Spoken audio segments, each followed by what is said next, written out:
తిరస్కరించారు. 4 తారీఖు హీరో కానీ హీరోయిన్ కానీ సినిమా ప్రొడ్యూసర్స్ కానీ ఎవరు థియేటర్ రావడానికి వీల్లేదు. ఈ థియేటర్లో మేము సెక్యూరిటీ ఇవ్వలేము. ఈ థియేటర్కు ఉన్నది ఒకటే దారి. ఈ దారిలో ఇంతమంది వేలాది మంది అభిమానులు వచ్చినప్పుడు మేము కంట్రోల్ చేయలేము, వద్దు అని తిరస్కరించారు. తిరస్కరించిన తర్వాత కూడా 4 తారీఖు 9:30 ప్రాంతంలో హీరో రావడం జరిగింది. రావడం కారులో వచ్చి థియేటర్లపై సినిమా తీసి మళ్ళీ కారులో వెళ్ళిపోతే పెద్దగా ఇంత ఇబ్బంది జరుగుతుండేనేమో లేదో నాకు తెలియదు. కానీ ఎక్స్రోడ్ చౌరస్తా కంటే ముందు నుంచే కారులో రూఫ్ టాప్ ఓపెన్ చేసి రోడ్ షో చేసుకుంటే థియేటర్లకు పోవడంతో ఆ చుట్టుముట్టుతున్న 7-8 థియేటర్లలో ఉన్న సినిమా అభిమానులు మొత్తం ఇక్కడికే రావడంతో వేలాది మంది జమైండ్రు.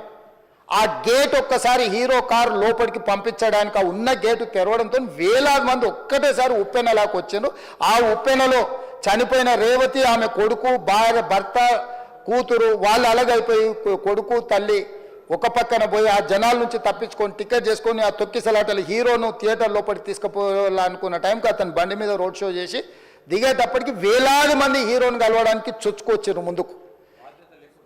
అసలు అంటే ఈ రకమైన వాతావరణంలో అతన్ని లోపలికి తీసుకువెళ్ళాల్సిన సందర్భంలో అతను ప్రైవేట్ సెక్యూరిటీ ఇవాళ మనం ఫంక్షన్లలో బౌన్సర్లు అని మనం చూస్తూ ఉన్నాం.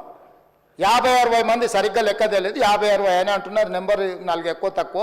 ఆ బౌన్సర్లు అందరు మీదికి వచ్చే అందరు అభిమానులను విపరీతంగా అడ్డంగా ఎట్లా పడితే అట్లా తోయడంతో అటు నుంచి అభిమానులు హీరోని చూడాలి, కలవాలని ఒకవైపు నుంచి వాళ్ళని హీరో దగ్గరికే రానియొద్దని ఆయన ప్రైవేట్ సెక్యూరిటీ వెనక్కి నెట్టడం వల్ల ఈ తొక్కిసలాటలో హీరో థియేటర్కి వెళ్ళి లోపలికి వెళ్ళి చూసినాక పోలీసులు ఈ మొత్తం క్రౌడ్ని ఈ మొత్తం అక్కడ ఉన్న జమైన జనాలను అందరిని కూడా తీస్తే ఒక తల్లి కొడుకు అక్కడ శవాలుగా పడి ఉన్నారు.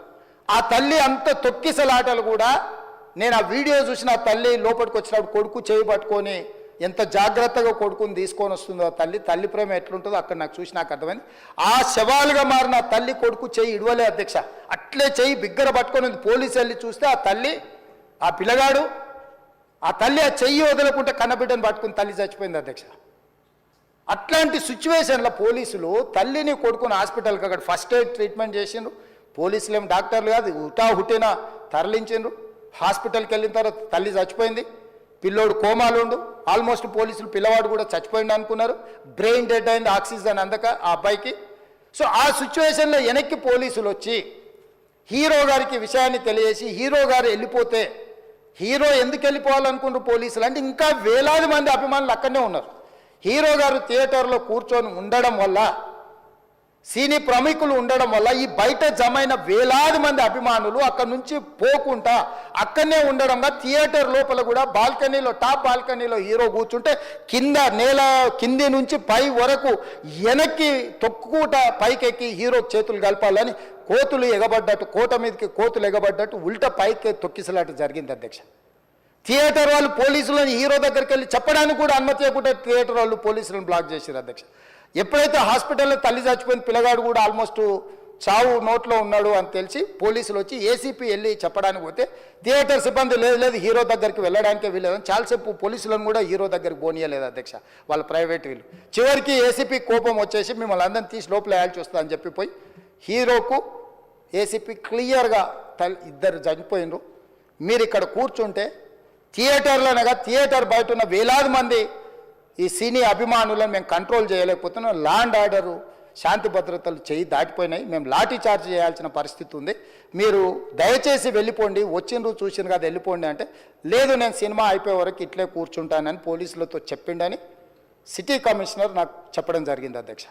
అదేవిధంగా ఇంకా కంట్రోల్ కాకపోవడంతో అప్పుడు డీసీపీ పై అధికార రంగంలో దిగి వాళ్ళ అందరినీ లోపట వాళ్ళు ఎంబడున్న అడ్డుకుంటున్న వాళ్ళను పోలీసులతో జరిపించి చక్కగా డీసీపీ పోయి హీరో గారికి బయట చనిపోయినరు, పరిస్థితి చాలా గందరగోళంగా ఉన్నది, మీరు ఇక్కడ నుంచి కదలాల్సిందే లేకపోతే మిమ్మల్ని పోలీస్ స్టేషన్కు తీసుకెళ్లాల్సిన పరిస్థితి వస్తుంది, మీరు ఇక్కడ నుంచి కదలాల్సిందే అని బలవంతంగా అతన్ని సినిమా మధ్యలో 12 గంటల సమయంలో రాత్రి 12 గంటల సమయం అట్టిట్టుగా ఆ సమయంలో అతను తీసుకొచ్చి బండెక్కిస్తే మళ్ళీ అతను రూఫ్ టాప్ ఓపెన్ చేసి మళ్ళీ చేతులు ఊపుకుంటూ రోడ్ షో చేసుకుంటూ అంటే తల్లి చనిపోయి పిల్లగాడు చావు బతుకుల మధ్యలో ఉన్నాడు మీరు వెళ్ళండి అని వెనక్కి పంపిస్తే కూడా మళ్ళీ కారులో రూఫ్ టాప్ ఓపెన్ చేసి చేతులు ఊపుకుంటా అభిమానులను సంతోషపెట్టుకుంటా రోడ్ షో చేసుకుంటా అతను వెళ్ళిపోయింది అధ్యక్ష. పోలీసులు కేసు చేసిరు. కేసు మీద థియేటర్కి సంబంధించిన కొంతమందిని అరెస్టు చేసిరు. అరెస్టు చేసి 10-11 రోజుల తర్వాత పోలీసు హీరో గారింటికి వెళ్ళిండ్రు.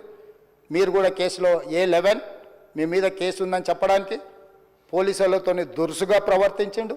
మీరు ఆ వీడియోలన్నీ కూడా చూసిండ్రు. ఆ పరిస్థితిలో చట్టాన్ని అమలు చేసే పోలీసులు ఆల్రెడీ ప్రాణాలు పోయినాయి. ఒక నిరుపేద తల్లి చనిపోయింది, కొడుకు చావు బతుకుల మధ్యలో ఉన్నాడు. ఆ రోజు కోర్టుల కేసులు కూడా వస్తున్నాయి. కోర్టుకు కూడా మీరు విచారణలు ఏం చేసిండ్రని కోర్టుకు కూడా పోలీసులు జవాబు చెప్పాల్సిన పరిస్థితి ఉండే అధ్యక్ష. దాంతో మాట్లాడితే వాళ్ళు చాలా బాధ్యతారహితంగా సమాధానాలు ఇచ్చారని మా పోలీస్ సిబ్బంది చెప్తున్నారు. దాంతోనే అతన్ని పోలీస్ స్టేషన్ తీసుకెళ్ళారు అధ్యక్ష. ఇక్కడి వరకు ఒక హీరో, ఒక థియేటర్లో జరిగిన సంఘటనలు, వీటన్నిటి నేపథ్యంలో పోలీసులు వాళ్ళ విధి నిర్వహణ నిర్వహించారు అధ్యక్ష. ఎప్పుడైతే అతను పోలీస్ స్టేషన్కు తీసుకెళ్ళిరో కొన్ని రాజకీయ పార్టీలు పైశాచికంగా ఎంత నీచంగా నన్ను తిట్టుకుంటా పోస్టులు పెట్టినరంటే, అంటే तेलंगाना समाजम मलकपेट बलाला साहब के कॉन्स्टिट्यूंसी के वोटर है उन लोग मलकपेट के छोटे नौकरी उसका नौकरी अकबर साहब वो 30,000 नौकरी करता है उसके परिवार में कोई कमाई नहीं है एक एक टिकट 3,000 रुपये में खरीदा वो बच्चा उनका फैन है बोल के उनके परिवार 12,000 रुपये रखकर 4 टिकट खरीद के पिक्चर को गए 30,000 महीने को कमाने वाले నెలకు 30,000 జీతంతో పనిచేసి ఒక ప్రైవేటు చిన్న దాంట్లో ఉద్యోగం చేసుకునే తండ్రి తన కొడుకు ఆయన అభిమానాన్ని కుటుంబము 12,000 రూపాయలు 3,000కు ఒక టికెట్ 12,000 రూపాయలు పెట్టి సినిమా థియేటర్కి వెళ్తే థియేటర్లో చనిపోతే చనిపోయిన 11వ రోజు వరకు వీళ్ళు ఎవరు హీరో కానీ ప్రొడ్యూసర్ కానీ ఎవరు కానీ ఆ కుటుంబాన్ని చనిపోయిన కుటుంబాన్ని కానీ హాస్పిటల్లో చావు బతుకుల మధ్యలో ఉన్న పిల్లవాడిని పరామర్శించడానికి కూడా పోలేదు అధ్యక్ష. ఇది ఏ రకమైన మానవత్వం అధ్యక్ష నాకు అర్థం కాలే. ఇలాంటి మానవత్వం లేకుండా వ్యవహరించిన వాళ్ళను పోలీసులు విధి నిర్వహణలో భాగంగా పోలీస్ స్టేషన్కు తీసుకెళ్తే ఒక ఆయన ట్విట్టర్లో పెడతాడు అడ్డగోలుగా 10 ఏళ్ళు మంత్రి చేసి ఉద్యమాలు చేసినామని చెప్పుకునేటోళ్ళు ఉద్యమాల సమయంలో సినిమా షూటింగ్లో జరగొద్దని దాడులు చేసిన వ్యక్తులు ఇవాళ అతను భగవత్ స్వరూపుడు అసలు అతన్ని పోలీసులు ముట్టుకుంటారా? అసలు ఈ రాష్ట్రం ఏమైపోతుంది? రాష్ట్రం ఉంటుందా? ఈ రకంగా రాజకీయ పార్టీలు అధ్యక్ష రాజకీయ పార్టీలు ప్రజాప్రతినిధులుగా చనిపోయిన ప్రాణాల విలువ లేకుండా చావుకు కారణమైన ప్రత్యక్షంగా పరోక్షంగా అయిన వాళ్ళని పోలీస్ స్టేషన్కు విచారించడానికి పిలిస్తే కూడా అది కూడా తప్పుపట్టి ప్రభుత్వాన్ని బద్నాం చేయాలి ముఖ్యమంత్రిని తిట్టాలని ఎంత నీచమైన భాష వాడిన అధ్యక్ష. యూట్యూబ్లలో మీరు చూడండి.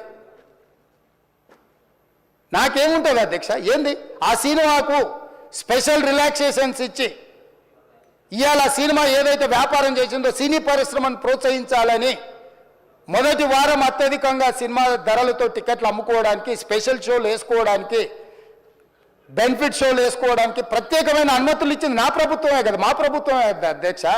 సినీ పరిశ్రమను ప్రోత్సహించాలనే మా విధానం.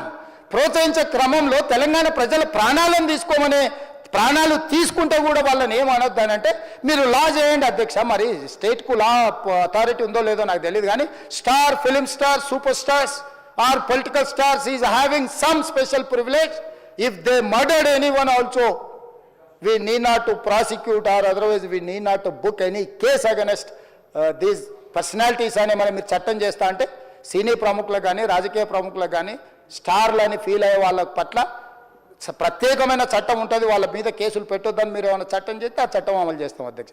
ఈ రోజున్న డాక్టర్ బాబాసాహెబ్ అంబేద్కర్ ఇచ్చిన చట్టం ప్రకారము దీనికి కారణమైన వాళ్ళను ప్రత్యక్షంగా పరోక్షంగా కారణమైన వాళ్ళందరి మీద కేసులు కట్టి పోలీసులు విచారణ చేయాల్సిందే, బాధితులను శిక్షించాల్సిందే అధ్యక్ష.